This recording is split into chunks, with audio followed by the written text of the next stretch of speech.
14 जून 1911 Italy के एक शहर रोम से एक ट्रेन जेनेटी अपनी पहली यात्रा पर निकलती है। इस ट्रेन में कुल 100 यात्री सवार हैं। यह ट्रेन का पहला ट्रायल है, इसलिए कंपनी अपने प्रचार के लिए और ट्रेन के एक खूबसूरत सफर के लिए सभी यात्रियों की सुख सुविधाओं और खाने पीने का इंतजाम भी की है। इसके लिए ट्रेन में यात्रियों की देखभाल के लिए 6 कर्मचारी भी रखे गए हैं। इस प्रकार ट्रेन में कुल 106 यात्री सवार हैं और सभी यात्रियों का वापसी का भी पूरा इंतजाम है। ट्रेन निर्धारित समय पर अपना सफर शुरू कर देती है। ट्रेन में एक इंजन के अलावा 3 डब्बे और होते हैं, जिनमें सभी यात्री सफर कर रहे होते हैं। ट्रेन चलते हुए इटली के खूबसूरत रास्तों से होकर गुजरती है। सभी यात्री खूबसूरत नज़ारों का आनंद लेते हुए यात्रा कर रहे थे। सब कुछ निर्धारित तरीके से चल रहा था, लेकिन कुछ समय बाद ही ट्रेन के रास्ते में एक टनल आता है, जिसका नाम लोम्बार्डी टनल था। यह टनल लगभग 1 किलोमीटर लंबी होती है। यह टनल बहुत लंबे समय से इस्तेमाल की जा रही थी, इसलिए इस टनल से गुजरना ट्रेन के लिए कोई खास बात नहीं थी। यह ट्रेन के लिए एक आम रास्ता था। यह ट्रेन टनल के अंदर प्रवेश करती है, लेकिन यह ट्रेन टनल के दूसरे सिरे से बाहर ही नहीं निकलती है और वह ट्रेन इसी टनल के भीतर कहीं खो जाती है। इस घटना से इटली के सभी लोग आश्चर्यचकित रह जाते हैं। एक दिन का समय बीत जाता है, लेकिन उस ट्रेन और 106 यात्रियों का कुछ पता नहीं चलता है। जब कंपनी वालों से ट्रेन के बारे में पूछा जाता है, तो उनके पास केवल यही जानकारी थी कि ट्रेन को आखिरी बार लोम्बार्डी टनल के अंदर जाते हुए देखा गया था। इसके अलावा उनके पास उस ट्रेन के बारे में कोई जानकारी नहीं थी। इसके बाद उस जेनेटी ट्रेन की खबर इटली के राष्ट्रीय अखबारों में छपने लगती है, जिससे वहां की सरकारों को भी इस बारे में जानकारी मिलती है। सभी लोगों को इस बात का आश्चर्य हो रहा था कि केवल 1 किलोमीटर लंबी टनल में इतनी बड़ी ट्रेन 106 यात्रियों के साथ कैसे गायब हो सकती है। ट्रेन कंपनी को लगा कि शायद उस सुरंग में कोई विशाल गड्ढा होगा, जिसमें वह ट्रेन गिर गई होगी। इस कारण वह ट्रेन सुरंग की दूसरी ओर से बाहर नहीं निकली। इसीलिए कंपनी वालों ने एक एक्सपर्ट्स की टीम उस सुरंग में जांच करने के लिए भेजते हैं। सभी एक्सपर्ट्स डरते डरते उस सुरंग में पहुंचते हैं, क्योंकि इस घटना ने सभी के मन में खौफ भर दिया था।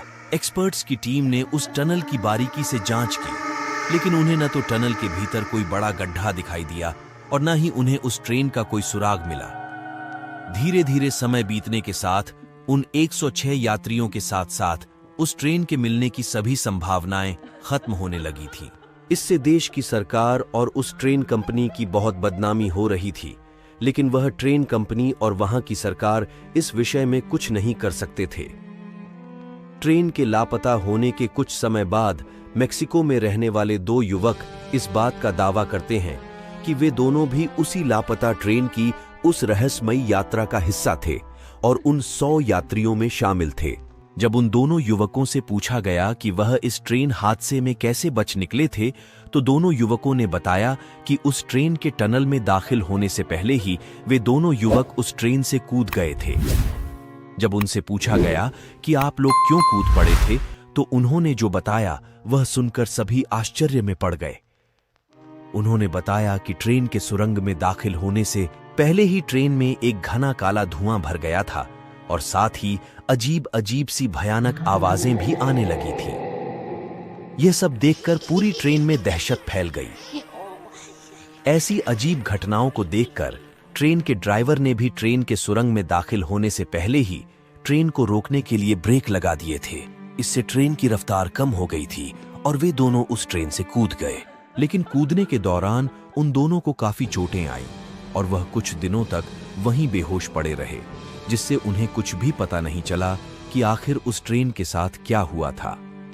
उनके साथ की गई पूछताछ और जांच पड़ताल में सरकार को कुछ ऐसा मालूम नहीं चला जिससे उस ट्रेन के बारे में कुछ सुराग मिल सके, क्योंकि उन दोनों की ही मानसिक हालत कुछ ठीक नहीं लग रही थी।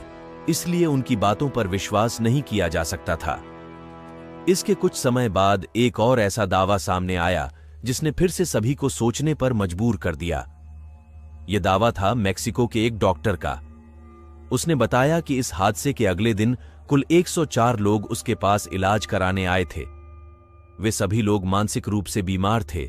डॉक्टर ने यह जानने की बहुत कोशिश की कि उन सभी लोगों के साथ हुआ क्या था, लेकिन उस डॉक्टर को कुछ भी समझ नहीं आया, क्योंकि वे सभी लोग बहुत अजीब हरकतें कर रहे थे।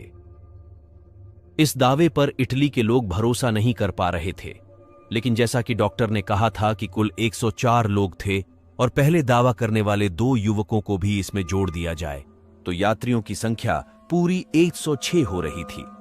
लेकिन अंत में इस दावे से कुछ भी हासिल नहीं हो रहा था। समय के साथ लोग भी इस हादसे को भूलने लगे थे और सभी जांच एजेंसियों ने भी इस विषय में हार मान ली थी, और इसी के साथ यह ट्रेन हादसा एक गहरा राज बनकर रह गया था। लेकिन कुछ वर्षों बाद इस ट्रेन के बारे में कुछ ऐसी बातें सामने आई जिनसे सभी लोग फिर से हैरान हो गए।